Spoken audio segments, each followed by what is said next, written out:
Hello students, welcome to my class. My name is Sonal and today our topic of discussion is going to be the structure of an atom. I hope that sounds interesting to you. With that being said, let's start with an exciting topic today, the structure of an atom. Before we jump into the structure part, let us understand what is an atom. Okay, the definition of an atom is these are the fundamental building blocks of matter. Okay, matter is anything around us which has mass and volume. It can be classified into living systems and non-living objects. Anything and everything around us is nothing but matter, and matter is made up of these tiny building blocks, fundamental building blocks, which are known as atoms. A living system, for example, myself sitting in front of you, I am matter.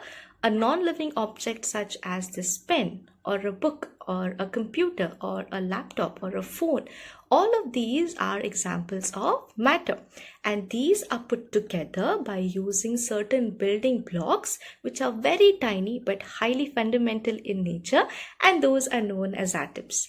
Let me give you another example which is very easy to understand. Consider you want to construct a house. Okay, to construct a house, you will require walls, right? You will require walls which will be put together to give a house.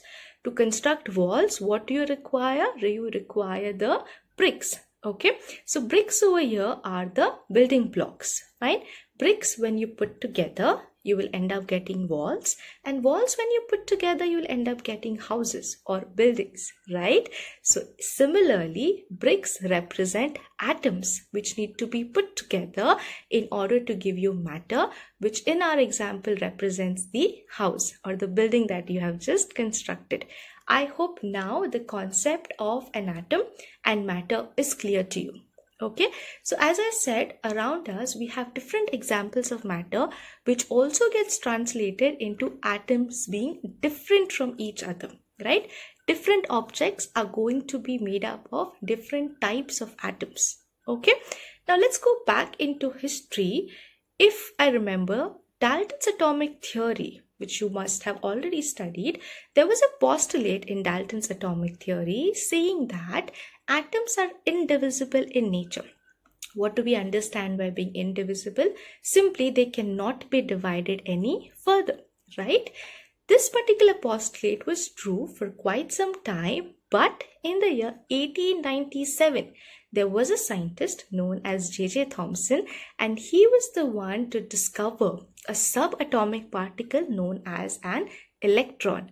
It was then known to everyone that atoms indeed can be divided further into particles known as the subatomic particles. Okay, so atoms are basically composed of three subatomic particles, mainly the electrons, the protons and the neutrons. Okay, for now you need to understand that electrons are negatively charged in nature. Okay, protons are positively charged in nature, and neutrons are neutral. They do not carry any charge. I will be explaining that to you in a short while.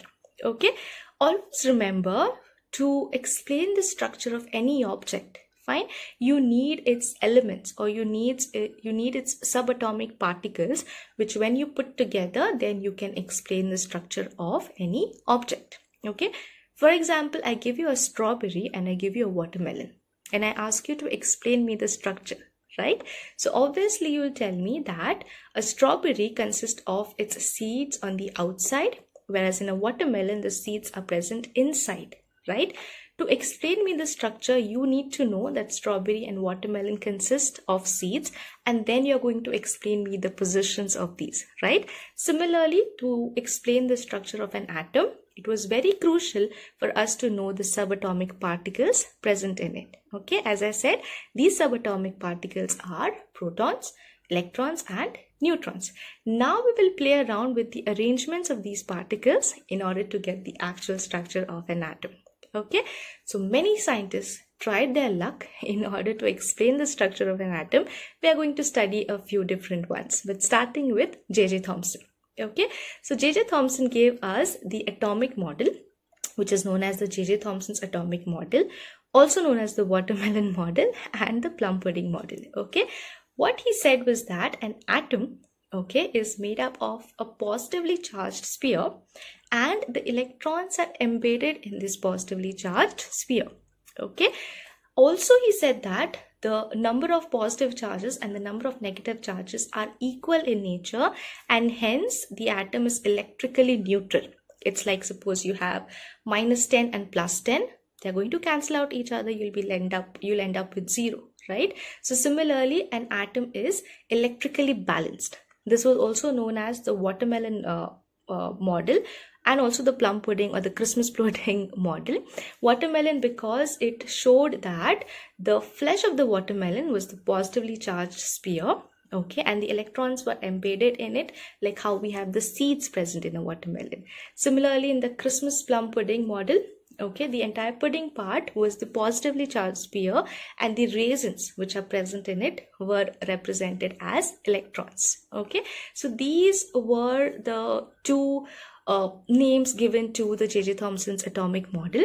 Okay, for today, I would like to stop here, and in the next class, we will continue with the remaining models, atomic models, of course, which were given by different scientists. Okay, I hope this class was helpful and knowledgeable to you all. I will see you all in the next class. Thank you so much. Bye-bye.